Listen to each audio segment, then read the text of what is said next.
how does this guidance system work anyway?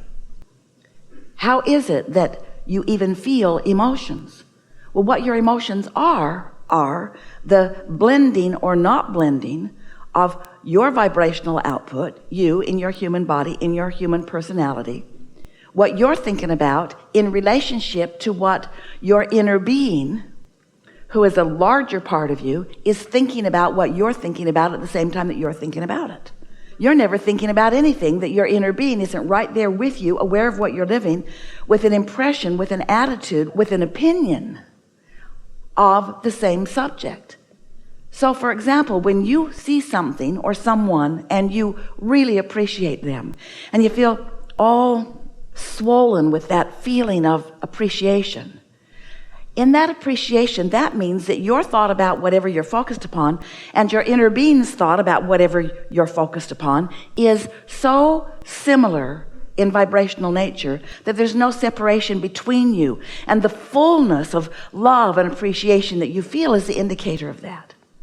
But if you're looking at something and you're displeased with it, you're hating it, even though by all of your documentation you have every right to do it, and maybe even strong justification for doing it, just the same, in your hatred or disapproval of whatever it is, you feel that emptying of yourself, emptying out sort of feeling that negative emotion is, which is the indicator that your inner being is not thinking the same thing about that.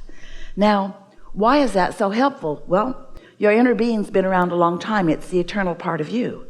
Your inner being existed before you came into this personality. And even when you came into this personality, your inner being remained non-physically focused, aware of all that you are about, but non-physically focused, meaning pure positive energy, meaning only love energy, meaning that eternal energy that really is who you are.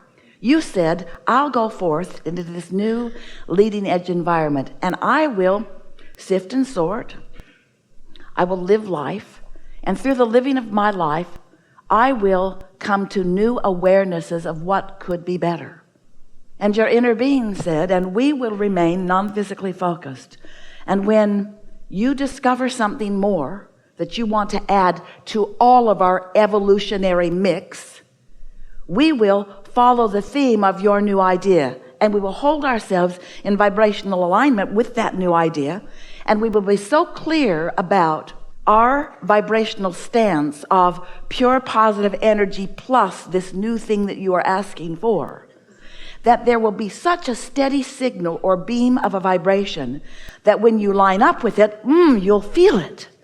And when you hold discord to it, you'll feel that too. And you said, what a great idea. What a wonderful guidance system that you have within you, so that you, the eternal you, can continue to find new, because if there is not someone, you, pioneer, you, out here on the leading edge, you, having new experiences, you, and coming to new conclusions and new awarenesses, then there can be no expansion, and you are doing that. You said you would, and you knew that you had guidance that would let you, once you came to a new awareness and a new conclusion, you knew that your guidance would help you to hold yourself to the new idea, because new ideas are more difficult to hold yourself in vibrational alignment with. It's much easier to just look around and offer a vibration based upon what you're observing, isn't it? So if you see good things, you say, good things. But if you see not good things, you say, not good things. And you seem to be, under those conditions, it's what we call creating by default, not doing it on purpose, not deliberate, like a cork bobbing around on a raging sea with not much control of the way you feel. Because, friends, you cannot control the conditions.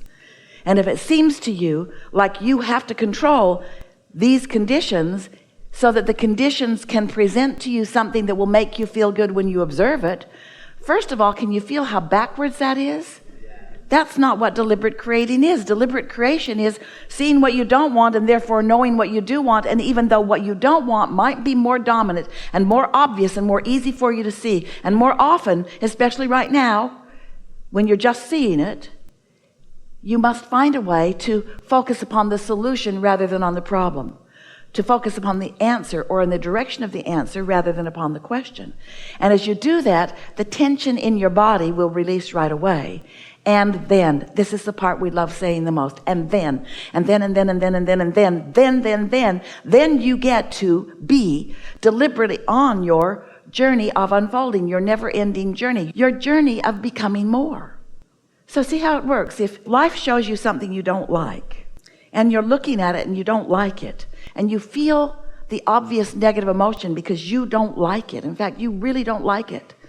And in the process of that, you've launched this rocket of desire about what you do want, and your inner being is there with what you do want, focused upon the solution, and you keep focusing on the problem, and your inner being is focused upon the solution, but you keep focusing upon the problem. You literally tear yourself apart because you said, I want this, but I'm not looking there. And when you said, I want this, your inner being said, we're looking there. We're holding this vision. We're focusing upon the solution. And because we are, and because law of attraction is responding to us, your non-physical counterpart, then your desire is attracting by virtue of your brief attention to it and your inner being's long, never-ending attention to it. Your desire is expanding. Your desire is accumulating. Your desire is becoming more. The question is, where are you in relationship to your desire? So we want so much for you to understand this vibrational reality that you set into motion, that is the beginning of all things that become tangible. We want you to know that this vibrational reality exists. We even gave it a name. We call it the Vortex. It's this vibrational reality where your inner being remains with all of the things that you have set into motion. And so your emotions are letting you know in every moment where you are in relationship to that, where you are in relationship to the evolution, to the expansion that your life has carved out for you and for your inner being. Something that you tend to forget is that you are the leading edge of this expansion. And you have this support system of non-physical energy. But so many humans have forgotten about this support. And so they don't even feel for it. And they don't even know what their emotions mean. So they walk around all day angry and furious and upset and enraged and fearful about all kinds of things, holding that almost as a personal, permanent personality trait, not realizing that the indication of that negative emotion is the indication of a very severe separation between them and them. And then they're blaming everybody else. You need to be different than you are so that I can feel better. And we say, no, it's not how it works. Couldn't work that way, because the diversity is necessary for the new ideas to be born. You don't want sameness. You think you do, because if everything could be the same as you think you want it to be, then you wouldn't have so much struggle. You wouldn't have so much confusion. You wouldn't have so much problem, it seems. But you also could have no expansion. So we know it's a big thing to ask, but we're asking you to be happier. And we're asking you to understand how it is that you get happier. And what we're really asking is that you do the best job that you can. Really, a much better job is available to you, of focusing in the direction of things that feel good, of utilizing your own guidance system. So here you are, beautiful, expanding beings. You can't turn that expansion off. This creative process just moves forward boldly, taking you along with it, whether you're ready or not. Because the variety that surrounds you causes you to constantly give birth to new desires. And those new desires, that's what step one of the creative process is, in fact. Ask. And you're asking all day, every day, as you see things that make you ask for improvement. So step one, you ask. You, leading edge creators, out here on the leading edge, you ask all day, every day. Ask. Vibrational emanation, ask. And source answers it.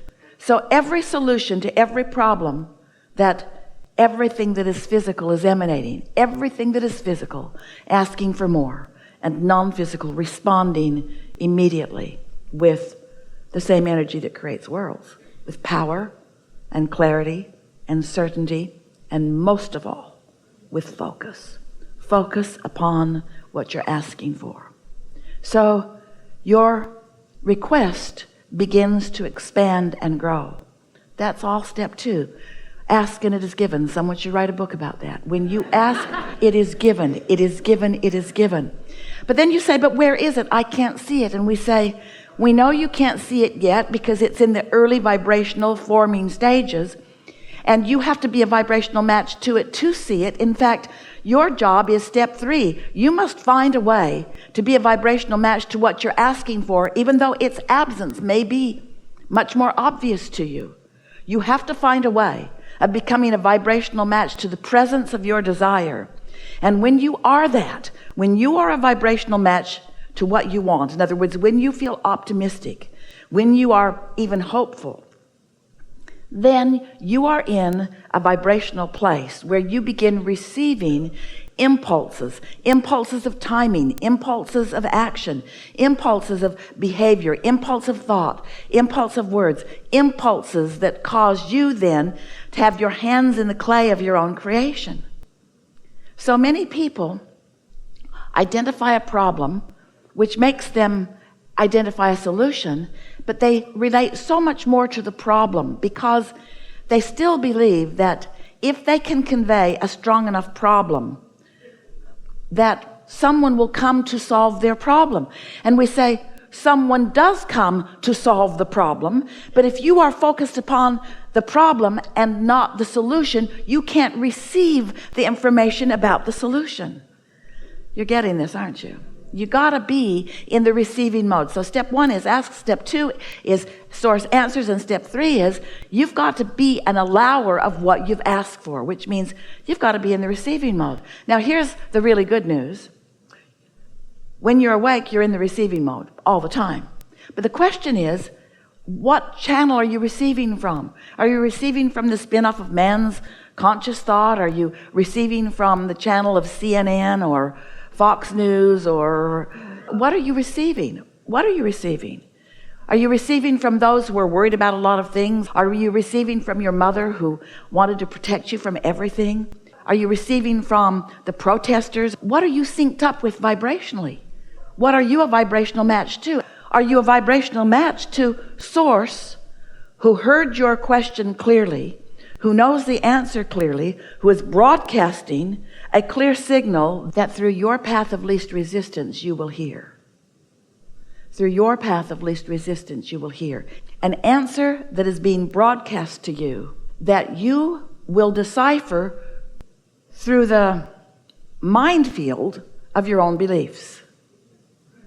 What a description of the path of least resistance that is. Through the minefield of your own beliefs. But it really is that way. In other words, when you ask for something that you don't believe, your inner being begins broadcasting to you right away a navigational route that will take you to what you want, taking into consideration every belief you hold that's in your way. So your inner being guides you around all those beliefs. That's why you don't go directly to the answers. That's why sometimes it takes you longer than you want it to. But you hold beliefs that are in the way.